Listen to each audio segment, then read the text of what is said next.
ہم دنیا میں اس لیے نہیں آئے کھا لو کما لو کما لو کھا لو، صبح سے شام دکان، گھر دکان، دکان گھر، گھر دفتر، دفتر گھر، گھر بازار، بازار گھر.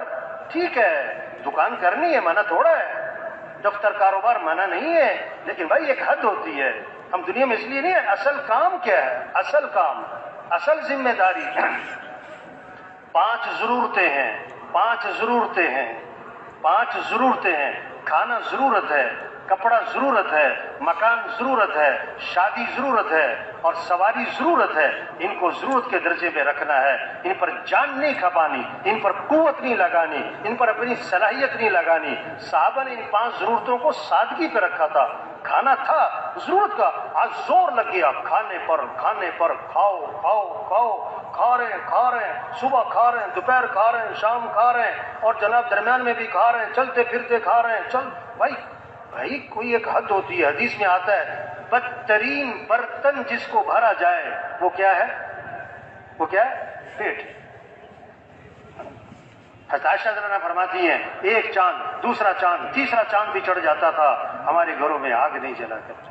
2 مہینے تو گزارا کیسے ہوتا تھا کہ کھجور کھا لیتے تھے، پانی پی لیتے تھے. زور لگ گیا کھانوں پر، زور لگ گیا کپڑوں پر، دے جوڑے پہ جوڑا، دے جوڑے پہ جوڑے، دے جوڑے پہ جوڑے، 20 جوڑے، 30 جوڑے. اور کیا لینے جا رہے ہیں؟ اور کیا لینے جا رہے ہیں؟ جوڑا سوٹ لینے جا رہے ہیں. سوٹ. یہ مستورات جو ہوتی نا عورتیں، ان کو ایک پریشانی پتہ کیا ہوتی ہے؟ الماری میں جگہ نہیں ہے. اور دوسری پریشانی ہوتی ہے سوٹ لینے جانا ہے. تیسری پریشانی ہوتی ہے اتنے سوٹ ہے پہننا کون سا ہے؟ سوٹ. ارے حضور صلی اللہ علیہ وسلم کو سب سے زیادہ محبت کس سے تھی؟ حضرت عائشہ رضی اللہ عنہا سے. کسی نے پوچھا حضور آپ کو زیادہ محبت کس سے ہے؟ فرمایا عائشہ سے. نے کہا نہیں مردوں میں سے کس سے ہے؟ فرمایا عائشہ کے باپ سے. آپ کا انتقال ہوا حضرت عائشہ رضی اللہ عنہا کی گود میں. آخری چیز جو آپ کے منہ میں گئی حضرت عائشہ رضی اللہ عنہا کا لعاب تھا، مسواک چبا کے دی تھی.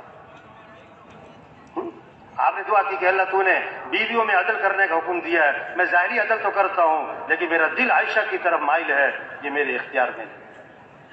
اتنی عائشہ سے محبت. آپ نے عائشہ سے فرمایا کہ عائشہ اگر تمہیں آخرت میں میرے ساتھ رہنا ہے تو 3 باتوں کا اہتمام کرنا. اگر آخرت میں میرے ساتھ رہنا ہے تو 3 باتوں کا اہتمام کرنا. پہلی بات فرمائی کہ عائشہ کپڑوں کو اس وقت تک پرانا سمجھ کے نہ چھوڑ دینا جب تک کہ ان پر پیوند نہ لگ جائے. جب تک کہ ان پر پیوند زور لگ گیا کپڑوں پہ.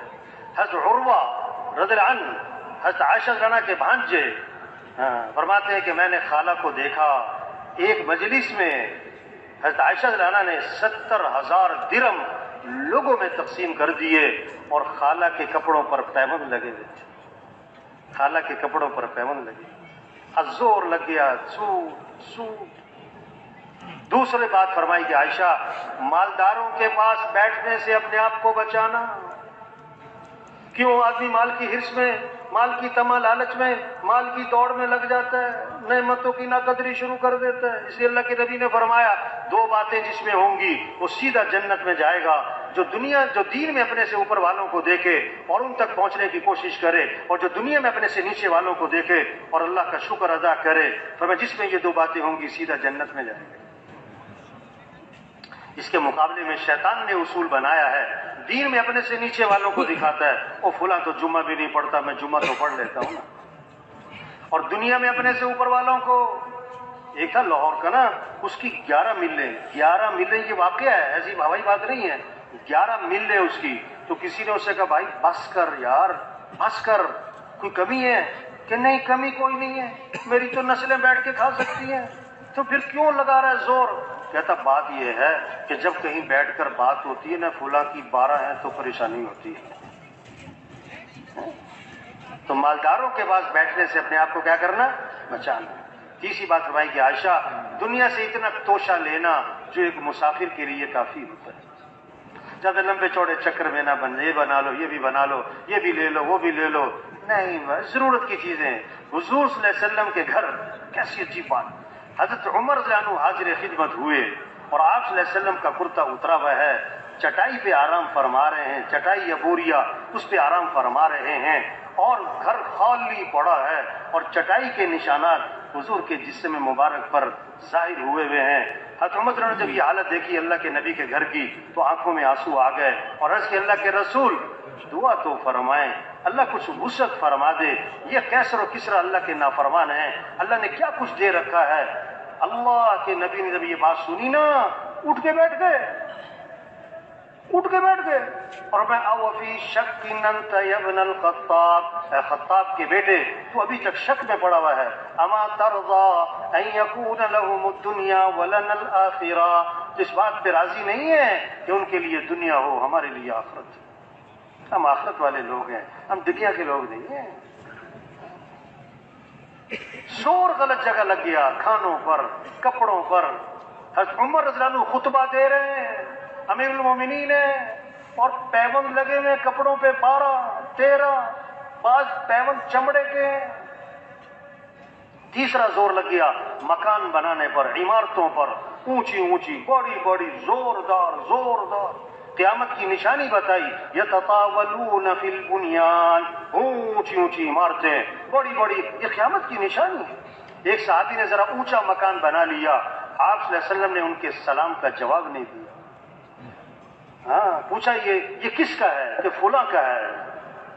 وہ حاضر خدمت ہوئے، آپ کو سلام کیا، فأعرض عنہ، آپ نے اعراض فرمایا، پھر سلام کیا، فأعرض عنہ، انہوں نے پوچھا حضور میرے سلام کا جواب نہیں دے رہے کہ تمہارے گھر کے پاس سے گزرے تھے، پوچھا تھا یہ کس کا ہے؟ سمجھ گئے اللہ کے نبی کو میرا گھر اچھا نہیں لگا ہے، واپس گئے، فہدمها حتى سواها بالارض، اس کو گرا دیا، زمین کے برابر کر دیا، اور یہ کارنامہ آ کے سنایا نہیں۔ دوبارہ اللہ کے نبی کا کبھی گزر ہوا، پوچھا ما فعلت القبہ، وہ قبہ نما مکان تھا وہ کدھر گیا؟ صحابہ نے سارا قصہ سنایا۔ اس موقع پر اللہ کے نبی نے فرمایا کل بناء وبال على صاحبه الا مالا، ہر تعمیر کرنے والے پر وبال کا باعث بنے گی سوائے اس تعمیر کے جو ضرورت کی ہو، اور ایک روایت میں آتا ہے آپ نے فرمایا اذا لم يبارك في مال العبد يجعله في الماء والطين، جب کسی کے مال میں برکت نہیں رہا کرتی نا تو تعمیرات پر لگا کرتا ہے۔ زور لگ رہا ہے غلط، کھانوں پر، کپڑوں پر، تعمیرات پر۔ چوتھا زور لگ گیا شادیوں پر، 2 سال تیاری ہو رہی، 3 سال تیاری ہو رہی، بھئی تمہاری شادی کی بات تو طے ہو گئی تھی، ابھی تک شادی کیوں نہیں ہوئی؟ کہ جی ابھی تیاری مکمل نہیں۔ تیاری کیا تیاری بھائی؟ شریعت کا مزاج شادی سیدی، شادی کیا ہو؟ شادی ہو، سستی ہو، آسان ہو، جلدی ہو۔ شیطانی مزاج ہے، شادی مہنگی ہو، مشکل ہو، رواج کے ساتھ ہو اور تاخیر کے ساتھ ہو۔ شادی میں 2 چیزیں ہیں، نکاح اور ولیمہ۔ نکاح کے لیے بہتر ہے مسجد میں ہو، حدیث میں آتا ہے نکاح مسجد میں کیا کرو۔ نکاح کہاں کرو؟ مسجد میں کرو، اور نکاح کی تشہیر کرو۔ اور ولیمہ ہے، آپ صلی اللہ علیہ وسلم کا ولیمہ ہوا، آپ نے صحابہ کو کھجوریں کھلائیں، ولیمہ ہو گیا۔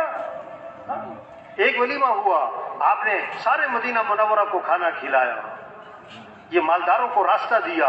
اگر زور دکھانا ہے تو کیا ہے، ولیمے پہ سب کو بلاؤ، لیکن ایک بات آپ نے فرمائی، بدترین ولیمہ ہے جس میں مالداروں کو بلایا جائے اور غریبوں کو نہ بلایا جائے۔